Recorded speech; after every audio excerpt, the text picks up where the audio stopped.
महाजन और इस वक्त मैं मौजूद हूँ वार्ड नंबर 94 के पार्षद प्रतिनिधि अमित सैनी के साथ, जिनसे हम बातचीत करेंगे कि आखिर इनके वार्ड में क्या समस्याएं हैं और इनको किन समस्याओं की परेशानी झेलनी पड़ रही है और इस वक्त इन्होंने कौन कौन से विकास के कार्य जो है पूरे कर लिए हैं।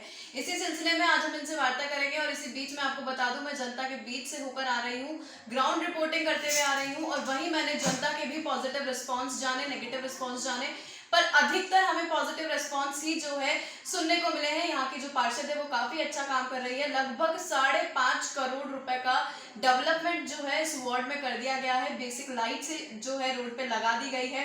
पानी की व्यवस्था जो है पूरे 24 घंटे की यहाँ पे की जा रही है। तो ऐसे ही तमाम जानकारी मैं मेरे साथ साझा करेंगे दीपक अमित सैनी, जो इस वक्त मेरे साथ मौजूद है।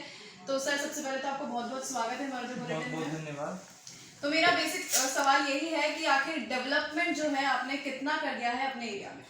देखिए, अगर मैं डेवलपमेंट की बात करूं तो अभी देखा जाए तो नगर निगम की हालत खस्ता है, लेकिन उसके विपरीत हमने जो और एजेंसीज है लाइक जेडीए से हमारी एक बालकी ढाणी की रोड जो कि लगभग 1 करोड़ 33 लाख की है और लगभग 2 करोड़ की है एक अपने सांगा सेतु जो पुलिया से रोड आ रही है वो है। ऐसे करके टोटल अगर मैं बात करूं तो 87 लाख की पीएचडी की लाइनें मेरे पूरे वार्ड के अंदर में बिछा दी है और 50 लाख का हमारा काम अभी दिवाली के बाद में रोड का काम स्टार्ट होना है और 20-1 लाख का हमारा काम ऑलरेडी हम लोग रोड कम कर चुके हैं।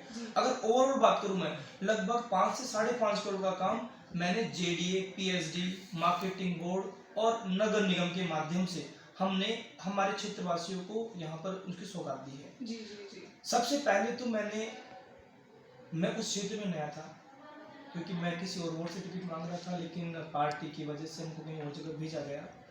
हमने पहले उनकी समस्याओं को देखा। हमने देखा कि जो एक मूलभूत सबसे पहले जो आवश्यकता होती है वो होती पानी की। जी। सबसे पहले ही हम जैसे हमारा चुनाव किया गया, हमारे को चुना गया, मैंने अपनी फाइल प्रोसेस की पीएचडी के अंदर 87 लाख की पानी की जो लाइन है वो पुष्पेंद्र भारद्वाज जी के सहयोग से हमने अपने कल्ला जी से हमने अप्रूव कराई और आज लगभग 90% एरिया लगभग आज विशलपुर परियोजना से मेरा यहाँ पर लाभान्वित है और जो 10% जो एरिया बच गया है वो भी आने वाले 1 से 2 महीने में हम उस पूरे एरिया को कवर कर देंगे।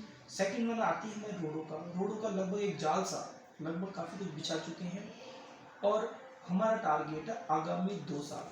कहते हैं पार्षद का कार्य 5 साल का होता है, लेकिन हमारा टारगेट ये है कि आगामी 2 साल के अंदर हम हमारे वार्ड की जो भी मूलभूत आवश्यकताएं हैं, जिसके अंदर पानी की लगभग कंप्लीट हो चुकी है, रोड हम लोग हर जगह बिछा देंगे। लाइट की व्यवस्था की बात करें, हाल फिलहाल में आज की डेट में लाइटें लग रही है, लगभग 95% एरिया में लाइटें लगा दी गई है और जो एरिया बचा हुआ है उसमें भी हमारा टारगेट है कि दिवाली से पहले हर एक पोल के अंदर लाइटें लगा दी जाए। सफाई व्यवस्थाओं की बात करें, नगर निगम के अंदर हमारे को लगभग 25 कर्मचारी हमारे को दिए गए हैं, हालांकि काफ़ी कम है, लेकिन हमारे जो कर्मचारी हैं वो डेडिकेटेड हैं अपनी सफाई व्यवस्थाओं को लेकर, अपनी जिम्मेदारियों को लेकर। तो उसके अनुरूप वो लोग दोनों शिफ्टों में एक अच्छा काम कर रहे हैं और जहाँ तक हो सकता है मतलब कुल मिला के हम कहें तो अल्प संसाधनों के अंदर एक मतलब पर्याप्त व्यवस्था उन्होंने की है। उसके लिए मैं धन्यवाद दूंगा हमारे नगर निगम के कर्मचारियों को।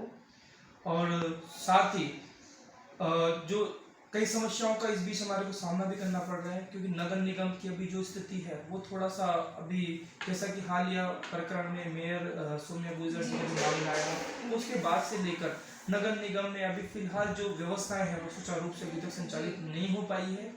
उसकी वजह से सभी पार्षदों को समस्याओं का सामना करना पड़ रहा है। उनमें से हम भी है जो नगर निगम के माध्यम से हमारे को जो कंपलसरी जो बजट हमको मिलना चाहिए था वो बजट हमारे को मिल नहीं पा रहा है। 50 लाख का हमारे को जरूर काम दिया गया है, लेकिन जो हेरिटेज में काम हो रहा है उसके अनुरूप ग्रेटर में काम नहीं हो पा रहा है।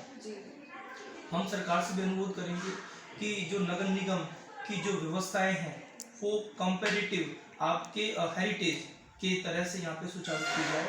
यहाँ पर एक स्थायी मेयर की व्यवस्था की जाए, साथ ही और सीओ साहब भी कैसे कोऑपरेटिव हैं, लेकिन उनके पास में भी काफ़ी तरह की समस्याएं हैं, उसकी वजह से वो काम नहीं करवा पा रहे हैं। ये कई समस्याएं हैं जिनका सभी जो पार्षद गण है ग्रेटर के वो सभी से जूझ रहे हैं। जी जी सर वहीं अभी प्रशासन संग्राम अभियान जो है जोरों शोरों से चल रहा है, सुर्खियों में बना हुआ है, और गहलोत जो है मुख्यमंत्री जो है सूबे के, वो भी लगातार दौरे पे दौरे कर रहे हैं। तो ऐसे में मैं जानना चाहूंगी कि आपके वार्ड में इसको लेकर कितना जो है हकीकत में जो है धरातल पर काम हो चुका है? देखो हकीकत हम कहें तो अभी ये अंडर प्रोसेस जी। है, मैं इसको फुली प्रोसेस नहीं कहूँगा मैं, जी क्योंकि जो जगन नगर निगम जोन सांगानेर के जो डीसी हैं जी जी उनकी कार्यशैली से देखो मैं संतुष्ट नहीं हूँ, उसकी हमने कंप्लेंट भी हमने की है। जी अभी तक नगर निगम में सांगानेर में अभी तक एक भी पट्टा जारी नहीं किया गया।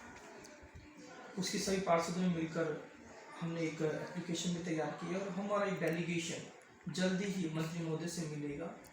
साथ ही कई तरह की जो अव्यवस्थाएं भी इस पट्टों के दौरान देखी गई है। जो हमारे माननीय मुख्यमंत्री श्री अशोक गहलोत जी का जो सपना है कि सभी को एक पट्टा जारी किया जाए, जी लेकिन उसके अनुरूप जो अधिकारी वर्ग है जो काम नहीं कर रहे हैं उनकी हम शिकायत हम देंगे। और हम घर घर डोर टू डोर नगर निगम को भी एक जिम्मेदारी दी गई है। हमने हमारे खुद के लेवल पर डोर टू डोर हमने सर्वे किया है, जिसमें हमने कैटेगराइज किया है कि जो पट्टे बनने हैं वो नगर निगम जारी करेगा या जेडी जारी करेगा।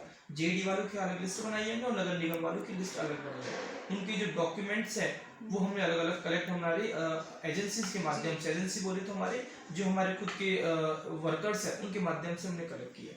और जल्दी ही जो मुख्यमंत्री जी का सपना है उसको हम जल्दी ही हम प्राप्त करेंगे।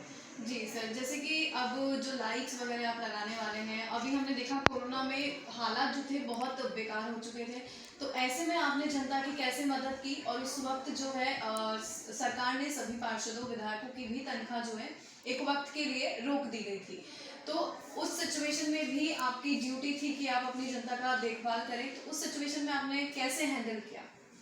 देखिए सबसे पहले तो हमने हमारे 6 महीने की जो हमारी हमारे को जो वेतन भत्ते मिलते हैं हमारे को, वो हमने सरकार को जो सीएम रिलीफ फंड है हमने उनको दान किए हमने। साथ ही हमारे वार्ड के अंदर जो भी जरूरतमंद है हमने उनको राशन के किट भी उपलब्ध करवाए हैं। कोई ऐसी व्यवस्थाएं जिनके पास में खाने की व्यवस्थाएं नहीं है तो हमने वो भी व्यवस्थाएं करवाई है। आपने शायद देखा होगा हम टीम पुष्पेंद्र भारद्वाज बनकर पुष्पेंद्र जी के माध्यम से हम लोगों ने जो जरूरतमंद लोग हैं उनको ऑक्सीजन सिलेंडर भी मुहैया करवाए, बहुत ही एक अच्छी क्वांटिटी के अंदर। साथ ही ऑक्सीमीटर भी हमने उपलब्ध करवाए हैं, यानी वो और साथ ही हम बात करें जहाँ पर बेड्स वगैरह उपलब्ध नहीं थे आरयूएचएस में, जब जहाँ पर लोग जाने से भी डर रहे थे, अपने घर से निकलने के लिए डर रहे थे। मैं अगर अपनी बात करूँ, मैंने 25 एडमिशंस मैंने आरयूएचएस में करवाए उस दौरान जब अपने घर से बाहर निकलने के लिए वो लोग डरते थे। मैं इस बीच में एक बार भी पॉजिटिव नहीं हुआ, लेकिन मैंने 1 से 1.5 महीना मैंने एक पॉजिटिव की तरह मैंने लाइफ जी है। अलग कमरे में रहकर अपने परिवार से दूर रहकर जनता के बीच में रहता था, तो कहीं ना कहीं डर लगा रहता था कि कहीं मेरी वजह से जो मेरा परिवार है, मेरे माँ बाप है, मेरे बच्चे हैं, मेरी बीवी है, वो लोग कहीं ना कहीं इससे प्रभावित ना हो पाए। लेकिन कहते हैं कि अगर नेक इरादे से अगर कोई काम किया जाए तो वो फलीभूत होता है, और उसी का आज फलसफा ये है कि मैं एक बार भी पॉजिटिव नहीं हुआ। अगर हुआ भी होगा तो मेरे हो सकता है हल्का फुल्का होकर कभी भी कोरोना आकर चला गया होगा। और वहीं अब दिवाली भी नजदीक है, तो एक ये मेरा आखिरी सवाल है कि आप अपने देशवासियों को क्या संदेश देना चाहेंगे? देखिए दिवाली एक कहते हैं दीपों का एक त्योहार है, लक्ष्मी जी का एक त्योहार है, और मैं इस दिवाली पर मैं सभी लोगों को यही बोलना चाहूँगा कि इस दिवाली पर आप पटाखे ना छोड़े तो ज़्यादा बढ़िया है। जो पटाखों पर आप जो पैसा खर्च करना चाहते हैं वो पैसा किसी गरीब व्यक्ति को, जरूरतमंद को आप दान कीजिए, और अपनी दिवाली इस बार पटाखों के रूप में ना मनाकर बल्कि दुआओं के रूप में आप मनाएं तो ज़्यादा बेहतर रहेगा। जी।